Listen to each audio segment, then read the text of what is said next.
Oh, that's a nice coffee. So yeah, we're back with me, Adrian, Katie. We've got Zach here and Gemma, hello.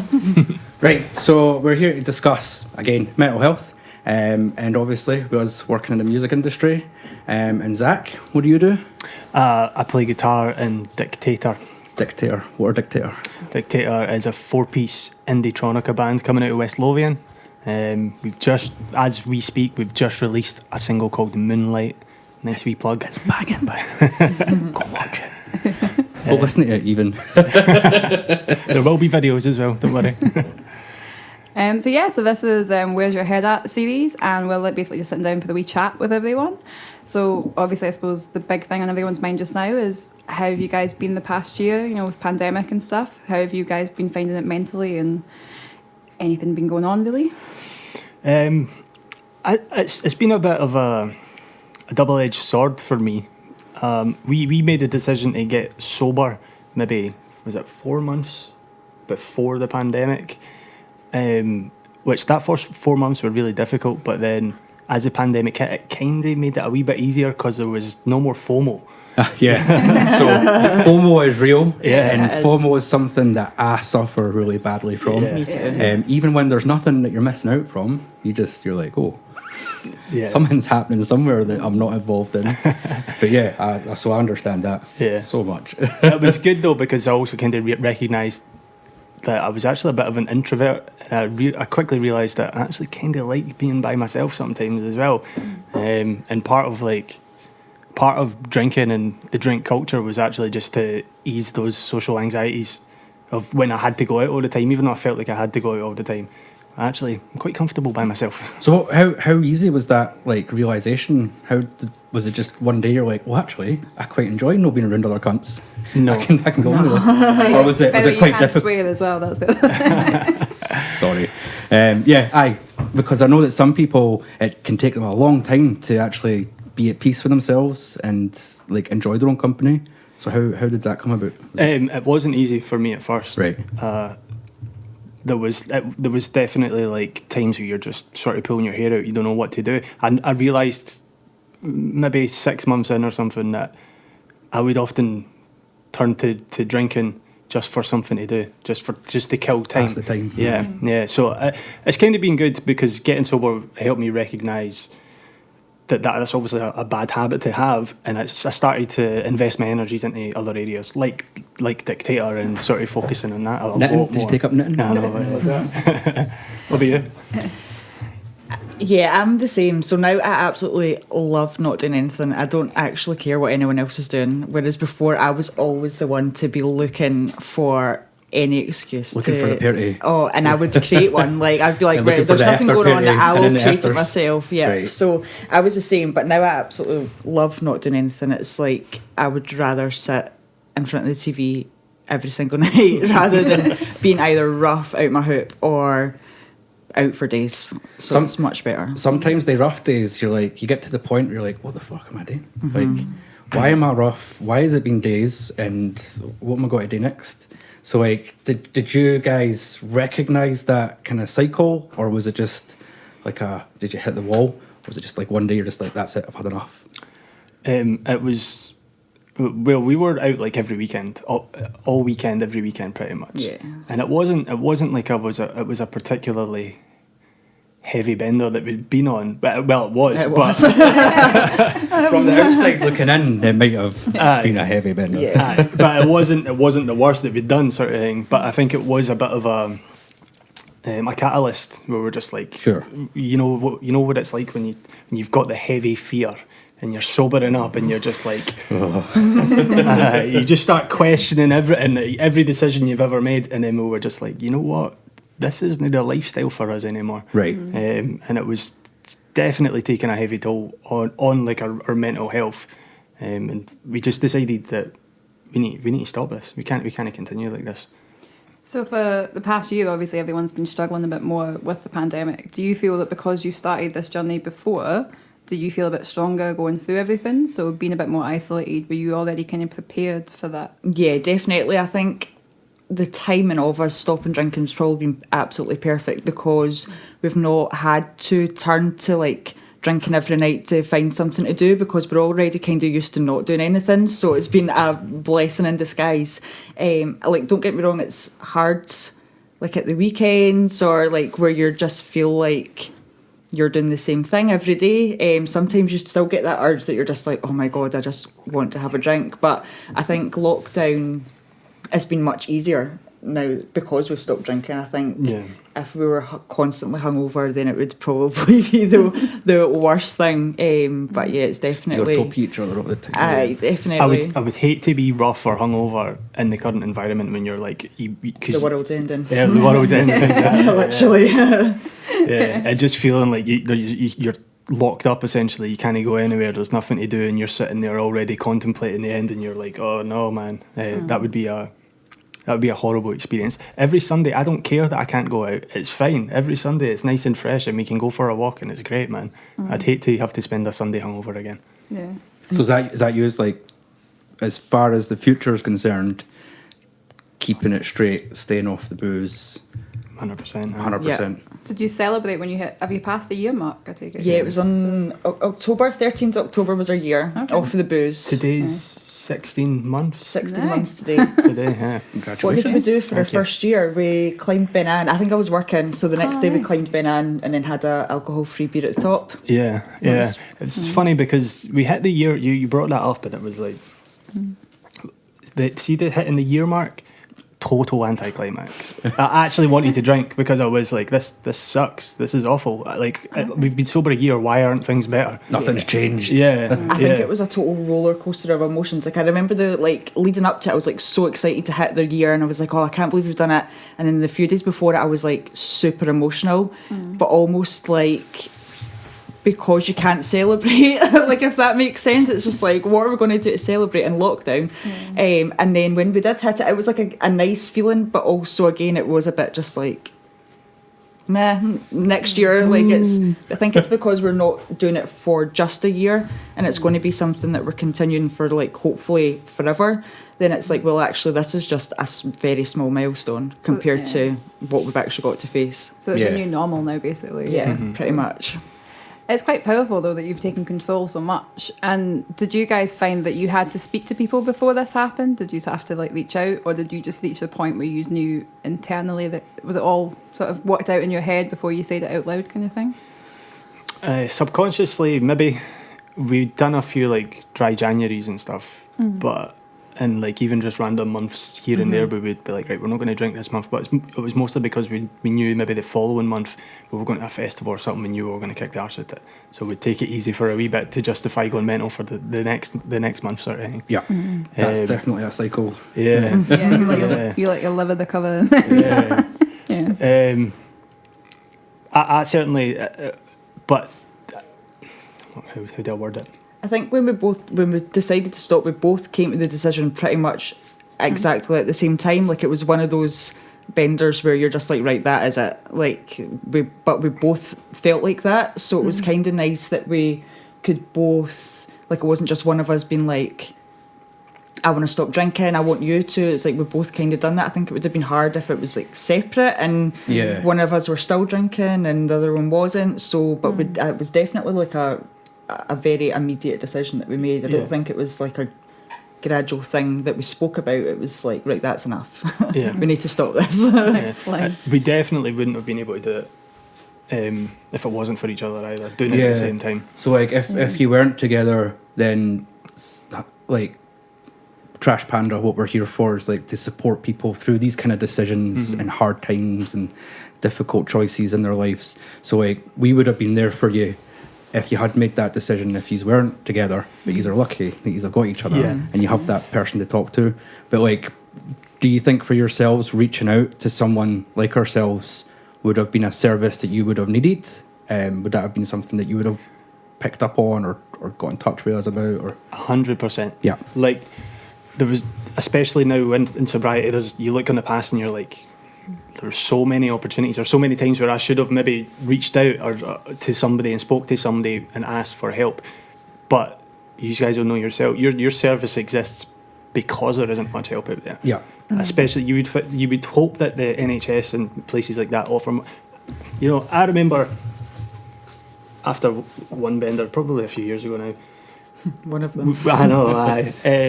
How do you even remember? I went to my doctor. I went to my GP, saying like, look, I don't think however I'm behaving isn't right. Like I shouldn't be like this all the time. I remember sitting in the GP's office on a Monday morning, crying, actually crying, asking for help, and they were just like, here's some leaflets, go and phone these people and stuff like that.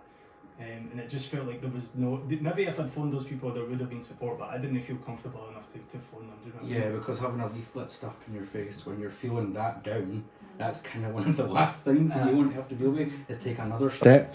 And then at that point, you do feel a bit lost, I guess. Yeah, 100%. Yeah, I think the GPs probably, I think now they're probably more clued up than they used to be, but like certainly when I was younger, I've suffered from depression and mental health issues probably since I was like 10, so it's kind of been an ongoing thing. And I know back then the GPs didn't have a clue. They were just like, oh, you need to go to counselling, but we're not going to pay for it, so you'll just need to phone somebody. And I'm like, I'm 12. You know what I mean? I don't have money. And as I've got older, I've realised that people aren't really comfortable with just going into counselling and just going and getting the help. Like, they really want to go to the GP and for them to be like, I'll help you. And I think it's really just like a self-service, really, when you go to a GP, which is a shame because that's like your most accessible mental health tool that you've got to go and speak to your GP. But I think it's probably developing more and more in recent years. But certainly back then, it wasn't great. I think the more people start talking about what they're going through as well, though, I mean, you get 10 minutes assigned to a GP, so they're never going to be able to fix everything. Yeah. But I think more people are talking about it does become better. And I think it's really interesting to hear that you're able to, like, get control over your mental health in a way. It is really powerful to actually be able to do that because not many people can. And, you know, if you could bottle up and make it a little magic potion, everyone would take it. But we don't have that power. No. Can I ask as well, so your friends and family, when you started this journey, did you openly talk to them about why you were doing it, or did you kind of just power through until you were ready to explain it to them? We never really spoke out much. It was kind of like, we're just like staying sober this weekend, and because we've tried it before, and people are just like, you know what the peer pressure is like. Peer pressure is real. Yeah. Definitely. So we just kind of kept, we've not drank for a month now, so we're probably not going to drink for next week as well. All well knowing we're not wanting to drink again. Right. But we're just trying to get through that weekend, that social event sort of stuff. Some people struggle to get to understand. Like, even now. Yeah, even now, some people just can't quite grasp it. I think it's mostly people that have their drinking and stuff under control. Yeah. Usually friends and stuff who maybe don't and actually totally understand it, but they just can't get their drinking under control. They usually understand it and are very supportive. Yeah. Maybe a bit jealous. You've got it under I've had so many drunk people, or usually girls, come up to me and be going, when they're drunk, I'm so jealous that you're able to stop drinking, or I really wish I could do that. And it's like, you can do it. It's just I think doing something like stopping drinking is it's a massive lifestyle change for most people our age. Yeah, especially in Scotland. Yeah. I think our favourite Scottish pastime. And Kirsty there's amazing. They have a lot of... As well, like you just have a drink and you're like, why? I actually found a really big online support for not drinking. So I follow a page called Sober Buzz Scotland on Instagram, and Kirsty there's amazing. They have a lot of content on their page about not drinking, and a lot of basically you can just message them and just be like, I'm really struggling with this, and she always reaches out to you. She gives you books to read. She points you in the direction of other people that you can speak to. They also have meetups and things like that. They did during the summer, which I attended, which was really good. So there is actually a really big online community, especially on Instagram, for people who are trying to stop drinking. So if anyone's watching and they're trying to, then certainly like go and have a look at it, because there's loads of people that you'd actually be really surprised about. Yeah, that's good. What are they called again? Sober Buzz Scotland. Sober Buzz Scotland. That's Check their it handle on Instagram. Not that I'm like a part of it, but yeah. No, any information that we give out there that's Yeah. going to help people in their journey, then we're 100% behind. Kirsty's great, and the team there, so it's definitely worth reaching out to them if anyone's struggling. Brilliant. That's really cool. And so as well, just obviously you come from the music background with the band and things. So in regards to your mental health, do you find that it's been connected quite strongly to music and the connections have been there throughout? Has it helped you? Has it hindered you to have music in your life? From the early days when I was younger, it definitely helped me, because it kind of got me out of the circles that I was in, where some of those people in those circles ended up in a really detrimental and dark path. Thankfully I found music and I kind of got me away from that. But then you get into music and there's this whole, it's a perceived networking sort of view, where you're like, yeah, you need to be out all the time, you need to be chatting to people, you need to be in the pub, you need to be at the gigs, and he's all drinking. That's how you make stuff happen, which is actually a load of bollocks, to be honest, man. But Yeah, that's how have you found it since you went sober, how still making those contacts and maintaining those relationships, it's still possible? it's better. Yeah. It's better for me, because to be honest, I would go out, I'd go to the gig, I'd go to the pub, I'd get steaming, I'd make a fool of myself, and then nobody would want to work with me. So that's did more damage than Yeah, totally. That's the scenarios I found myself in. But now that I don't drink and I'm not going out, I mean, I'm much more focused. So I'm actually working rather than networking. Yeah. So no, but yeah. So I'm working hard at the band, at the music side of it, at the business side of it, instead of just spending all my time getting pissed and thinking that somebody else is going to make it happen for me. Yeah, a lot of people out there don't realise that having a band is a business. Yeah. And they're both one and the same thing. And a lot of people will just treat it as, oh, I'm a rock star, so I'm going to behave like a rock star, and act like a rock star. And a lot of the bands didn't really go anywhere. I definitely fell for that lie. Like, Yeah. Oh, yeah. Absolutely. And it's funny that I don't want to be, back in the days when I don't want to be the rock star and just get drunk and like just party all the time, I didn't even enjoy it as much as I'm enjoying it now. Now that things are sort of happening, it's much more exciting. I'm much more knowledgeable about the industry.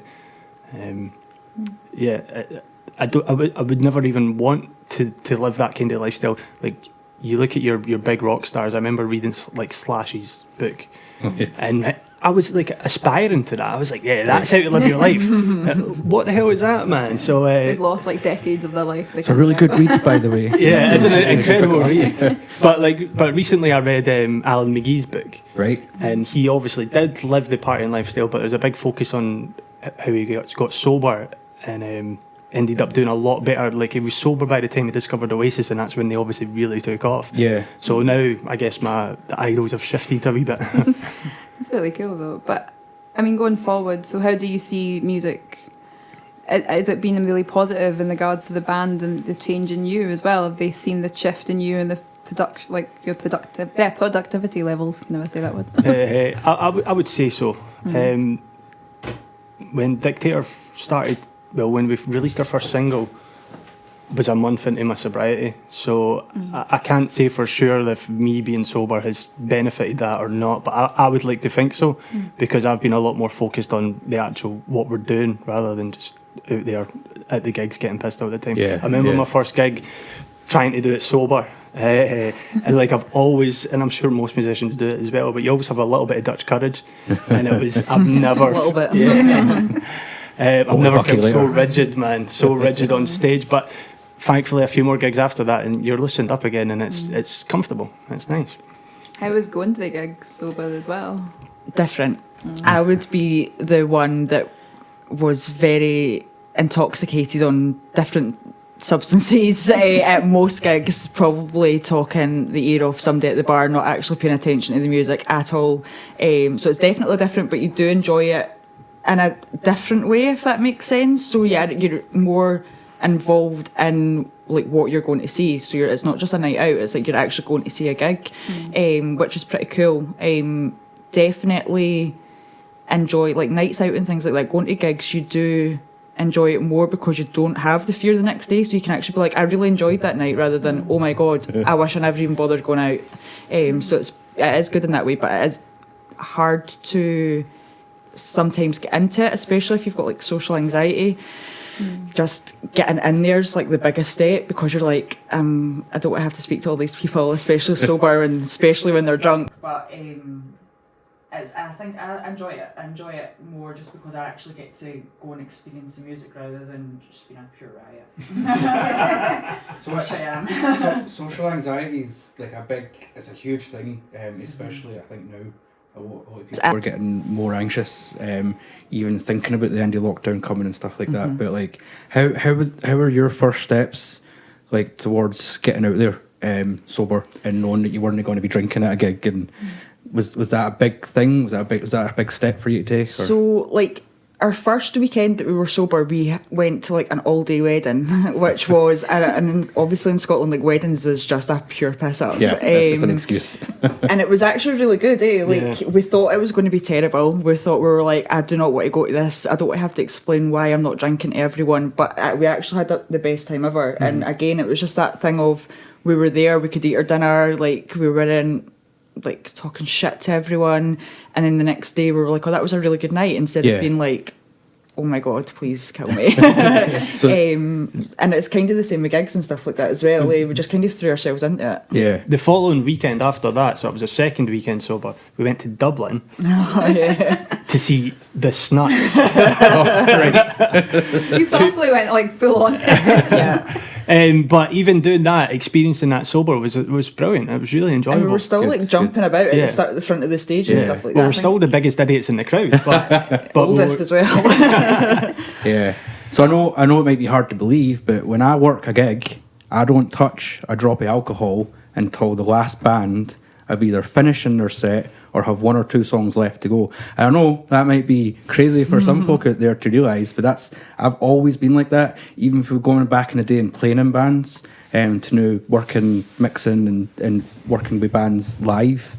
But I find personally, you do enjoy the experience of the live event more than you do if you're drunk, because like you said, you get distracted by people, you chat at the bar, before you know it, the gig's finished, and everyone's like, oh, after party, and you're like, oh, that gig was amazing, but in reality, you're like, you're just what songs did you play? My mum spent about 190 quid to go see the Rolling Stones, and she got so drunk in the pub, she only made the last two songs. And I'm like, she doesn't really remember that she lost a contact as well. So I'm like, yeah, that's not a goal. Shame. I'm hopefully she never listens to this, but that's it's fine. But yeah, so if you guys could give any advice then to anyone who say that they wanted to try to try a couple of weekends and see if they could keep going, what advice would you give them? It's a hard one, man, because I think it's going to be different for everyone. Well, that's advice right there.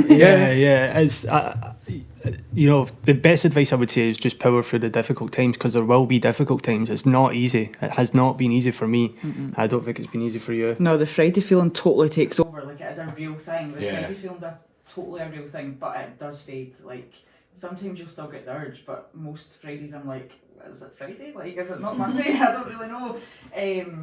But my advice would be just to, like, don't be scared to just tell people, like, if you're not wanting to drink, just tell them that you're not drinking. Yeah. If they don't understand or if they have a problem with it, then they're not really your friend. And we've lost a lot of friends, not lost them, but we don't speak to a lot of friends now because of friends. Because of that reason. They just don't understand, and their priorities of why they want to be your friend has changed because they don't have somebody to drink with, and that's all it really was. So my advice would just be to stick to what you want. Like, if you want a better future or if you want to change your lifestyle, then it's about you, it's not really about anyone else. That's good advice. I like that. Thanks. Awesome. I would say as well, for me, it was important to remove myself from certain environments and from certain friends, which can be difficult, but for anyone listening, I was lucky that I had music to focus on and something to work at all the time to distract myself. So if it was a Friday or a Saturday night, I'd probably be either trying to write a song or sending out emails to a promoter or something like that.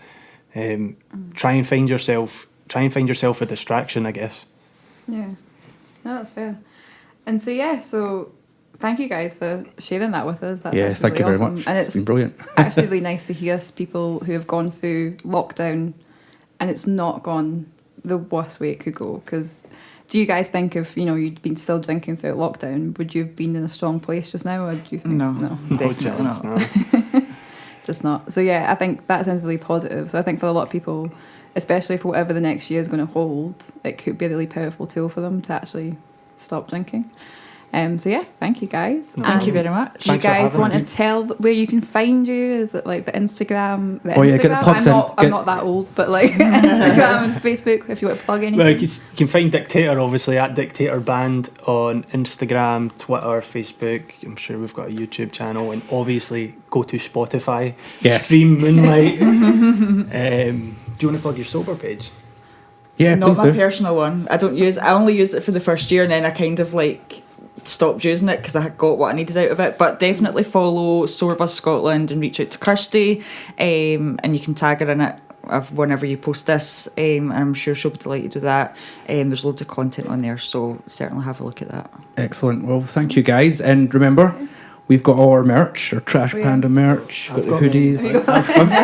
It's you very got chilly on, what, you got on? today. Oh, you got on the t-shirts. I've got the t-shirt, Yeah, man. yeah, absolutely. And we've got our limited edition Kaya t-shirts. They are selling out very quickly, so make sure you jump on it before you lose out. You won't be able to buy one because there's only a very limited number, and that's it.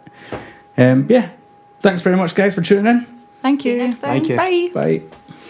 Cool. It's actually nice to talk about it, to be honest.